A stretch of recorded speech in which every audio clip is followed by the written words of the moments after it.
Community is at the heart of what we do at Everything Cookbooks. But most of the time, we're referring to community in the abstract, the virtual communities we create online and through cookbooks. But today's show is something a little different.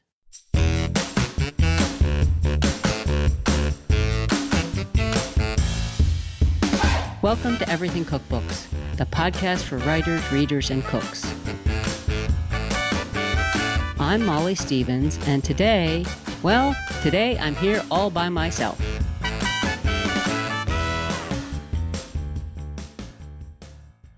Earlier this year, the organizers of the Cookbook Fest reached out to Andrea, Kate, Kristin, and me with an invitation to participate in their inaugural event, a 3-day festival in Napa Valley that would bring together cookbook authors, podcast hosts, and enthusiastic food lovers for what they described as part book festival, part food and wine festival, and part music festival. In other words, a whole lot of fun. Andrea and Kate are both on the West Coast, so they quickly accepted. Kristin had to navigate some pretty complicated travel, but she was able to get there. But sadly for me, I had something going on that weekend, and it wasn't so much a case of FOMO as no-go. There's no way I could get there. So I regretted missing out on the fun and felt a little sorry for myself when I saw their pictures on social media. But I was happy thinking of my 3 co-hosts hanging out together IRL in real life, and I eagerly awaited the recording of their session. Well, today it is my pleasure to introduce the first ever live recording of Everything Cookbooks from the stage at the Napa Valley Cookbook Fest, where you'll hear Kate, Andrea, and Kristin chatting with 2 San Francisco-based cookbook authors about community and, as always, cookbooks. Today's guests on the show are Toriano Gordon and Anna Voloshnya. Toriano is the chef and owner of Vegan Mob, a popular Bay Area restaurant specializing in vegan barbecue and soul food. Toriano recently published his first cookbook, also titled Vegan Mob, and before becoming a chef in 2019, he worked for decades as a recording artist. And longtime listeners will remember Anna Voloshnya from episode 25, when we spoke with her about her debut cookbook, Budmo, Recipes from a Ukrainian Kitchen. Born and raised in the Ukraine, Anna moved to the Bay Area in 2011 and began hosting pop-up dinners and working as a food stylist and photographer. And here they are from the stage at the Cookbook Fest in Napa Valley. Blessing us with their presence on the stage, the co-hosts of the Everything Cookbooks podcast, Andrea Nguyen, Kate Leahy, and Kristin Donnelly, along with Anna Voloshnya, author of Budmo, and Toriano Gordon, author of Vegan Mob. Give them a round of applause and enjoy. All right. Hello, everyone. Thank you so much for being here. I know the crew of Everything Cookbooks, we are just like, wow, this is our first live recording, and we've got 2 amazing guests. What we're going to be talking about today is really writing cookbooks that embrace community and express community in really interesting ways. So with no further ado, let's get going. So one of the things that we'll start off talking about are both of your cookbook journeys. And Toriano, I'll start with you. I mean, going into the food business, getting excited about food. I mean, we know it's a tough business, and you've done so many other things. I mean, you were working with at-risk youth, you've been a rapper, and so it's like, why food? I just love food. I always been a fan of food. Like, my mom can tell stories, and she tells this story all the time. She's been telling this since I was a teenager, how they found me, would find me in the drawer at like 4 years old making like peanut butter and jelly sandwiches. And I would go down to my uncle's house, 5, 6 years old, and just make breakfast. And, I was seasoning bacon. Like, They let you play with fire I just love the food. Age? Uh-huh. They let you They let me get down. Wow. And my whole family was just full of cooks. And my mom's side from Houston. My dad's side is from Louisiana, and my father that I was raised by, who was my stepfather, his father was a chef, a French Moroccan chef, and owned 2 restaurants in San Francisco, Napa Cafe and Rula Peak.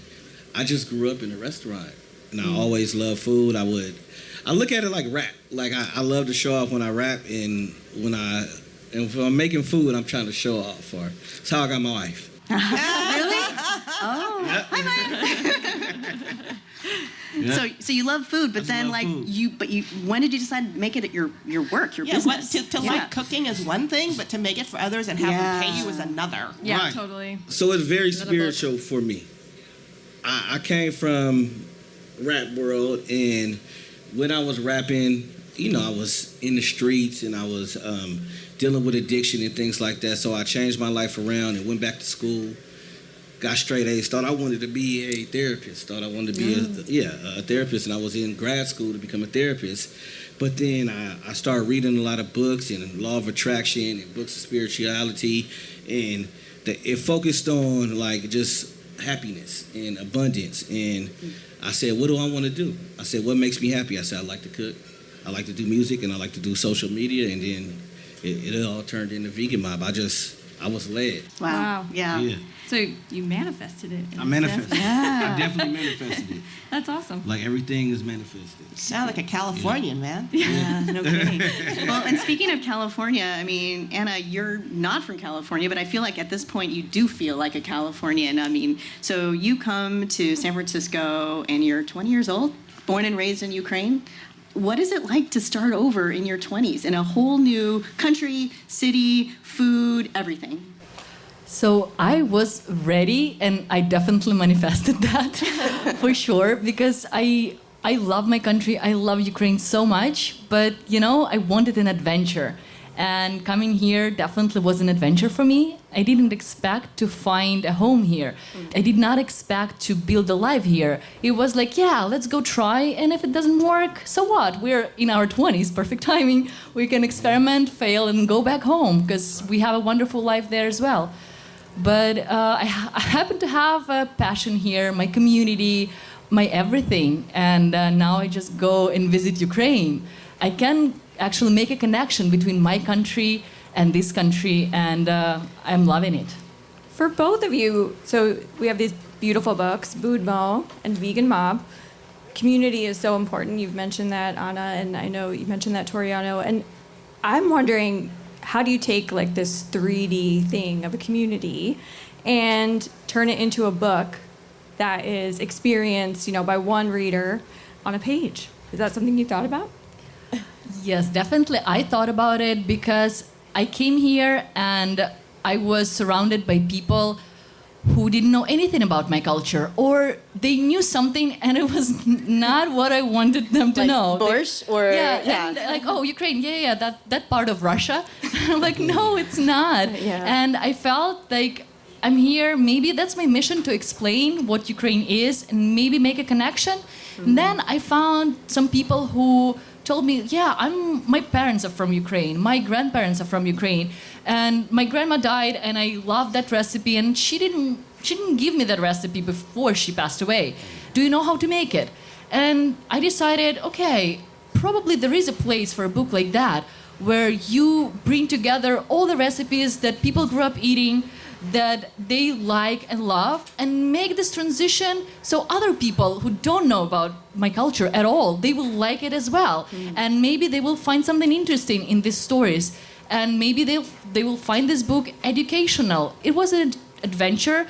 It was not it was a hard sell. Let's say. I heard like 20 no's before I heard one yes. It only takes one yes. Yes, Yeah. but that was a very strong yes, and I'm so happy, I'm so proud that we accomplished this book together. It's not only me, it's Debbie who's there, it's Story, it's Leslie, it's all the wonderful people who believed in this book. And this is definitely a community, a local community of local women who came together, believed in me, and helped me to produce this book for everybody else, for every person in America, and actually some people from other countries that are like so excited to learn about Ukraine. Oh, that's great. Love that. For me, I mean, my community is so much of who I am. Like, I'm from San Francisco, California. I'm from the Fillmore area.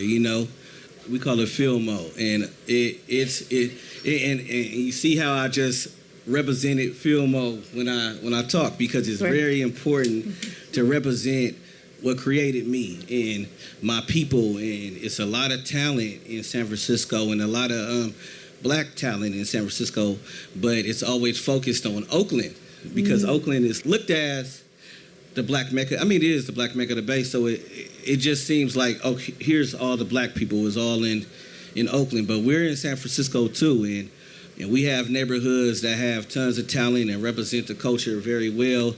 And for me, it just, and also there's Bay Area culture in there and community, and I just feel like back to the spirituality part is very important for me to represent people who come from the same struggle as me and represent the same thing as me, and to show something positive and show that be leadership too as well, and just make everybody feel good, not just my family, not just me, but my whole community feel good about what I'm doing, and let them know they can do it too. You know, the whole thing about veganism in the Black community and being a pathway to health, you decided to do that and take that particular path for your business and for your life.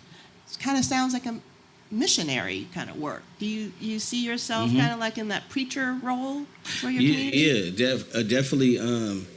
I had a near-death experience. I had septic shock, and me being here on the stage right now is a miracle. And I feel like if I'm given a miracle and a second chance at life, that I should go about that blessing correctly and represent it well. I was kept here to do something great and to be of great leadership, and so that's where that comes in. Is like, I'm going to lead people the right way that are motivated and inspired by me, you know, and every time I get a chance, that's what I'm going to do. And before, like I said, I came from a negative place. I rapped about things that weren't so much uplifting for the community. It uplifted the community, but it didn't. It gave it a different type of energy, you know. And so I feel like I owe this energy. Yeah. You know, I owe this back. So here's a question for both of you. How has your work for making this book give you a sense of freedom or liberation or achievement? Because both of your situations, like what I'm hearing is that, Toriano, you had like these challenges that you witnessed, these difficulties. Anna, you know, the situation in Ukraine. Tell us a little bit more about that, because, you know, cookbooks are so damn nice, right? But making them is difficult, and birthing them is difficult, and selling them is difficult to your community and going beyond that. But there's also a certain fulfillment in that process. So when we're talking about community and also the soul, so give us a little sense about how the process of making a book was fulfilling or maybe not, or challenging to you. This book, Budmo, was written before the full-scale invasion in Ukraine. I was done, I think, a few weeks before. I was just done. It's in print, and then Russia invaded Ukraine. And what we were able to do is use this book as a vehicle for our fundraisers. And I started fundraising, I think March 12th or March 8th. I don't remember exactly. We fundraised for World Central Kitchen, because this is the organization that was in Ukraine on the February 25th, feeding people. And this is the first large humanitarian organization that came to Ukraine and made an impact, and we all saw it. I was a mess. And again, talking about community, my community in San Francisco came together and helped me to put this fundraiser for people who needed support. And I wanted to keep spreading the word. Everybody actually who helped me, they are here. Jody, Tori, Debbie, Leslie, everybody, my team from Budmo, they never left my side. They always were my champions. And I did so many fundraisers thanks for this book. And my wonderful publisher, Rizzoli, they donated 10% of pre-sales to World Central Kitchen. Omnivore donated 20% of pre-sales of this book to another Ukrainian organization. I could bring community together just by cooking with them, feeding them, and just giving them a little bit of relief during this horrible timing. I know that many supper clubs all over the world, from Germany and the Netherlands and Australia, they send me photos of Budmo when it was published, and how they had that supper club and fundraised for Ukraine and send money to some organization to help. This book is the most wonderful thing that could have happened to me. And I'm very blessed that I was able to put it together. And even in these devastating times, it brought some light and hope to people. That's awesome. For me, the challenges were much different. I was just freshly opening a restaurant. It was an unusual restaurant. It was in a pandemic as well. It was a positive challenge, though. My lines were long and crazy. It was just like nuts. And I'm running this restaurant at the same time that I have to put together this book. But I couldn't tell my publishing company that... Oh, you were hiding things. Yeah, I got to run this right. That's the secret, yeah. Because I have to... I want to publish another book. So I don't want to be too... I don't want to be too difficult.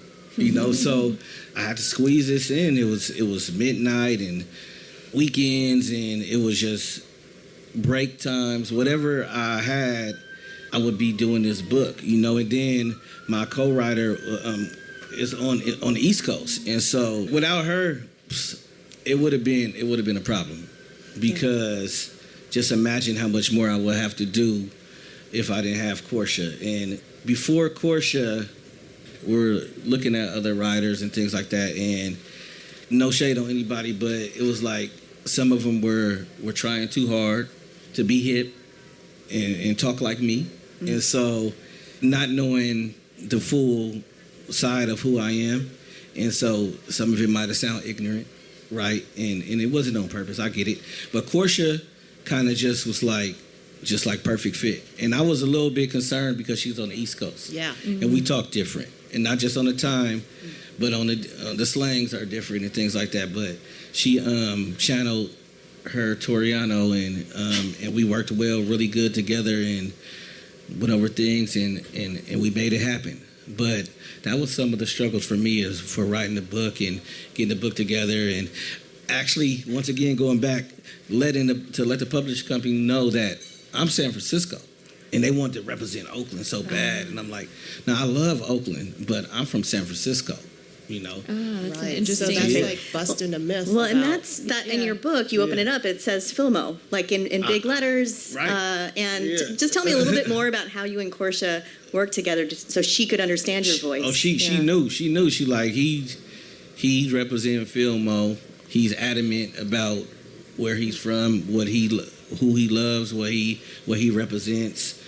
Okay, well, that's what we go do. And she just talked to me and found out who I was and knew what to do from there. Like, I talked a lot about my grandmother, and she understood this book is very important to my family and representation of my family, and my grandmother, who embedded all this stuff into me, is very important to talk about. Yeah.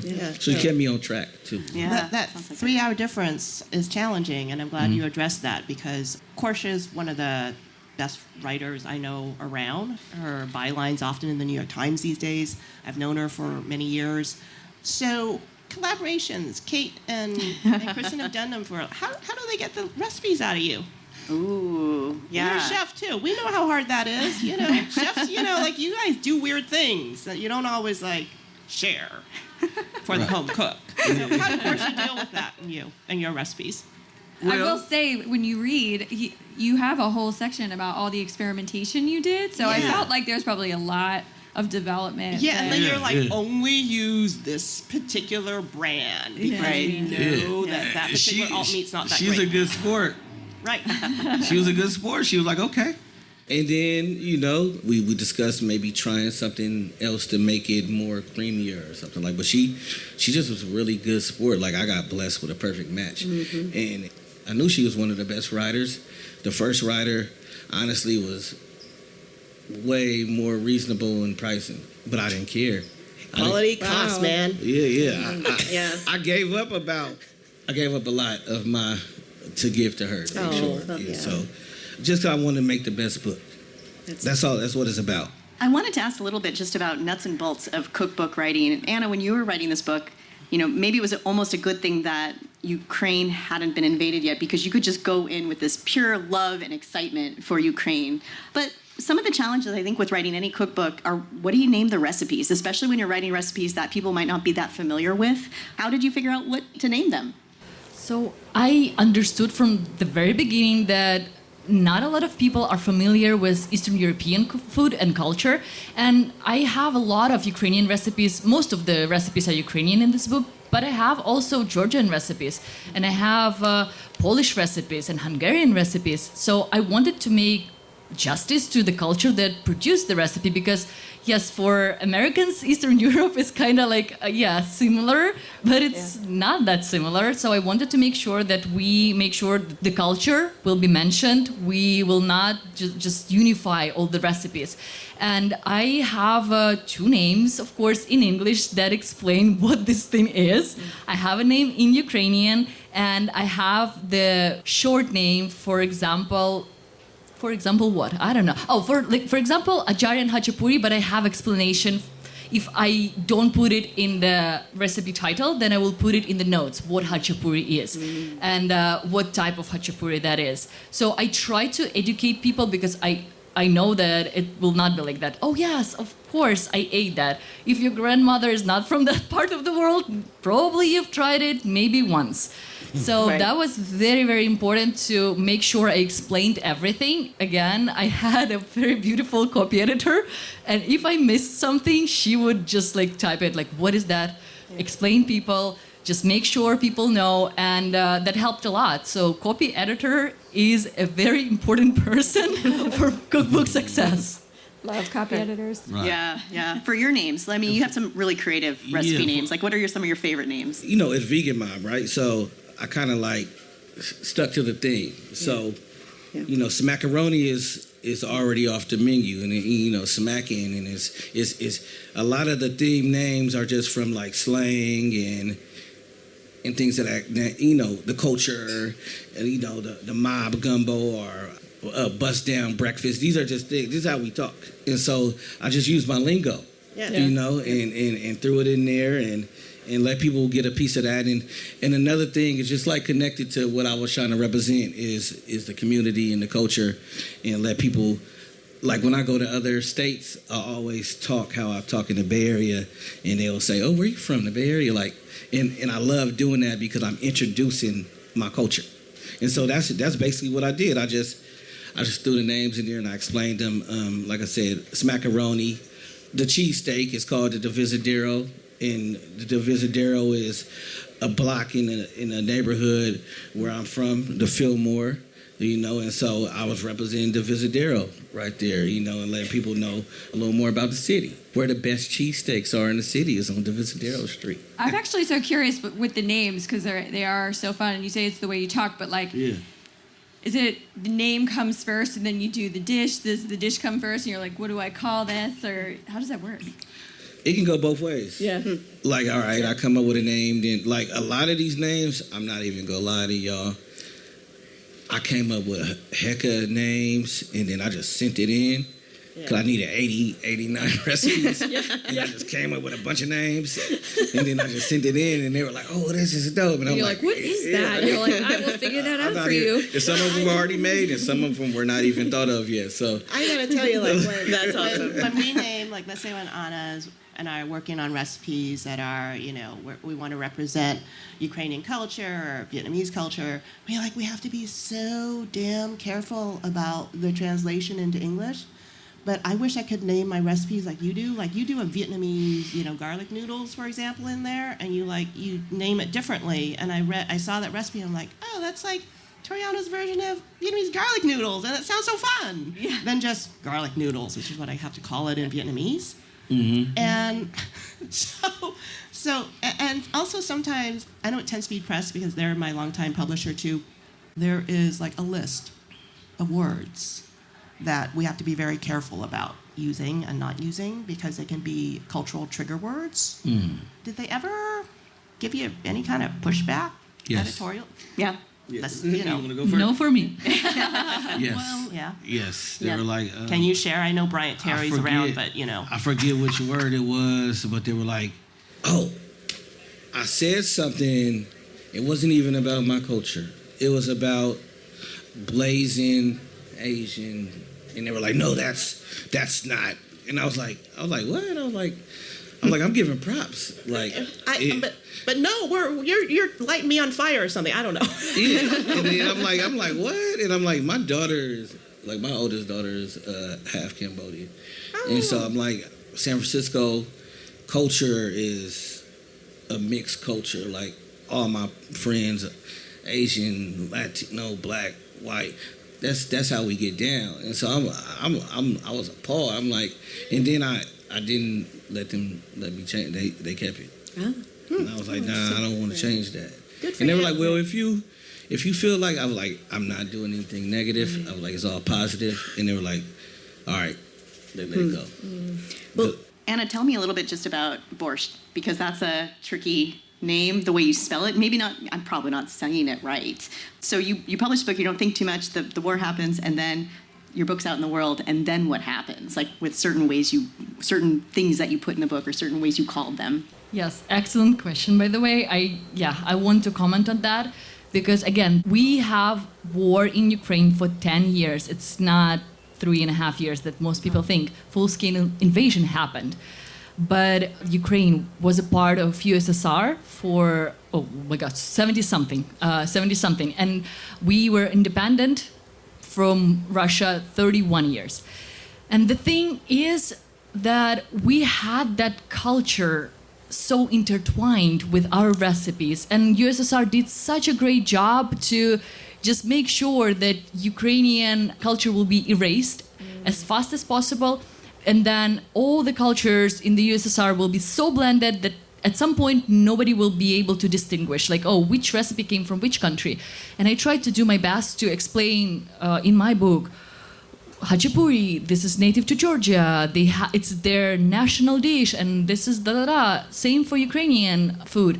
But unfortunately, as my fellow Ukrainians before the full-scale invasion, like the war was like on the back burner. We all knew that it's happening, but it was such a proxy war. It was a lot of propaganda.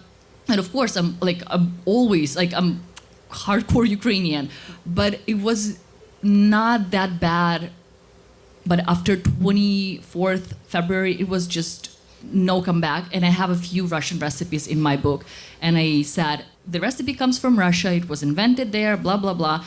And some people just hated that.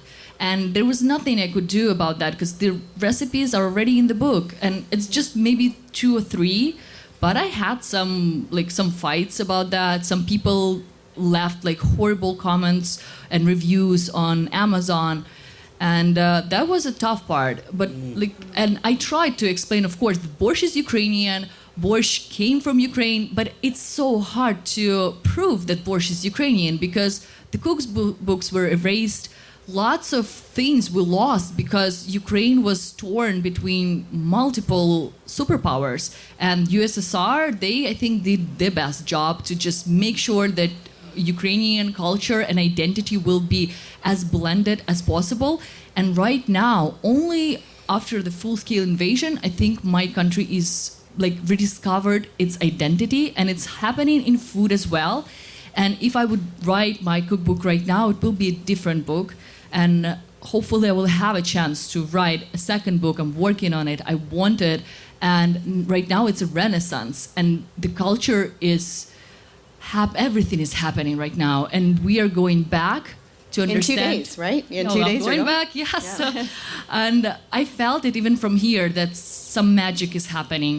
Despite a lot of cruelty and a lot of horrible things, Ukraine is blossoming, the culture is blossoming, and people are as creative as ever. And I just want to bring it to light and show people that we are here, we know who we are, and we want to show it to the world. That's right. That's awesome.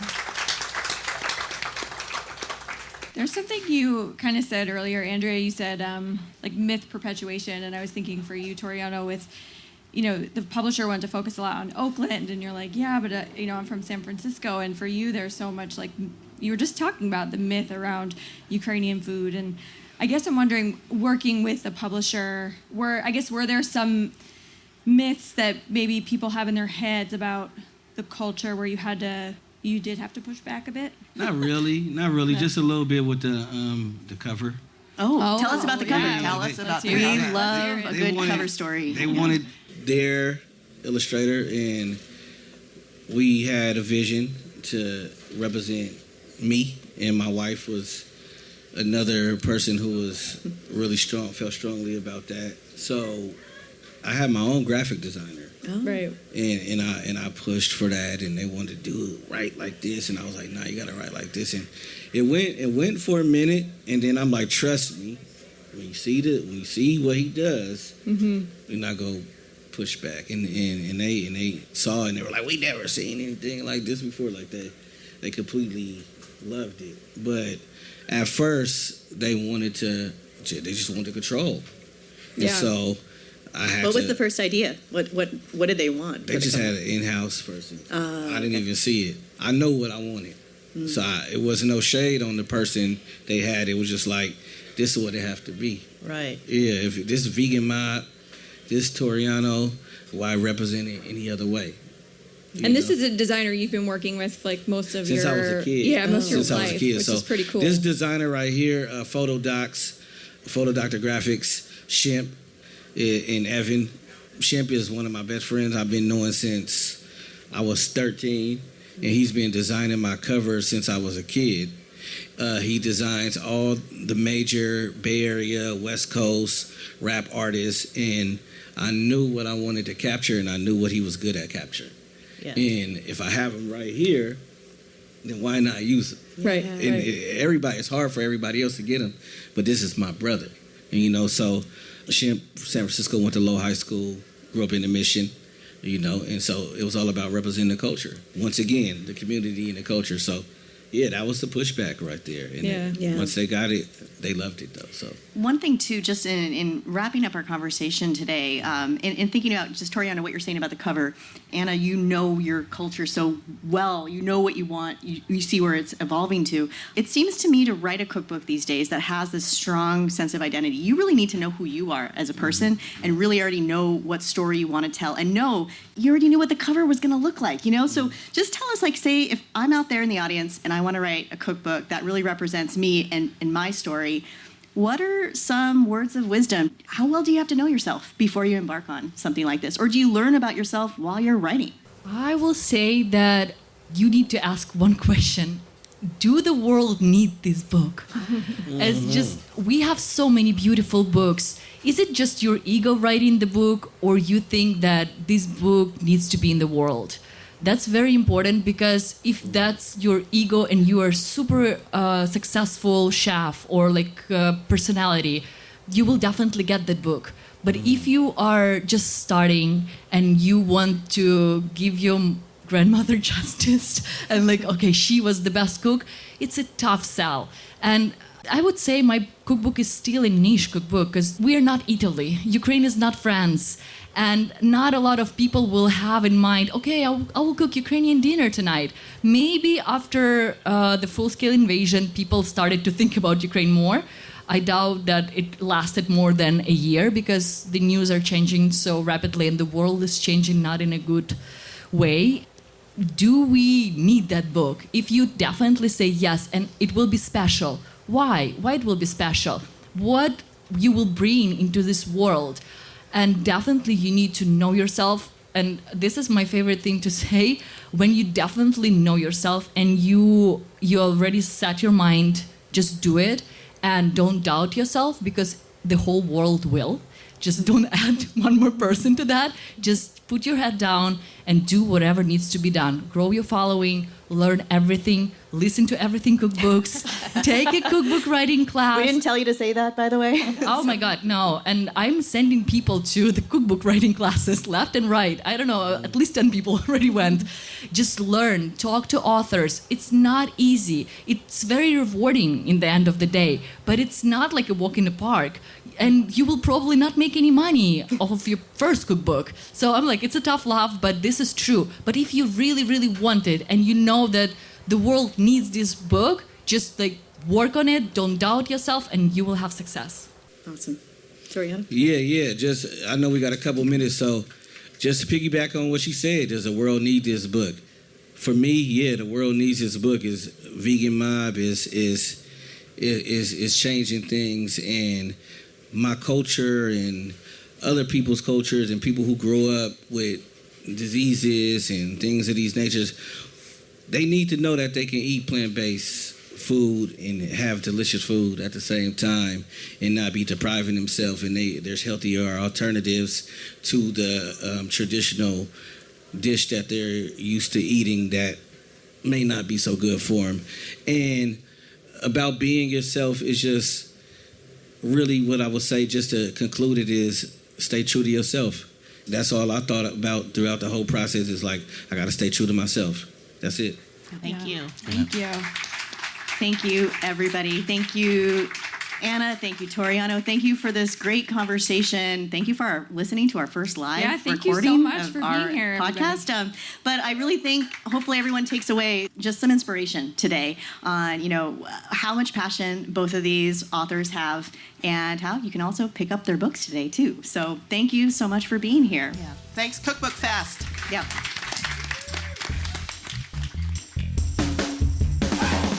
Thank you for listening to Everything Cookbooks. For more episodes and ways to contact us, go to our website, everythingcookbooks.com. The show is available wherever you get your audio. If you like what you hear, please do leave a review. Any books mentioned in the show can be found on our affiliate page at bookshop.org. Thank you, as always, to our editor, Abby Circatella. Until next time, keep on writing, reading, and cooking.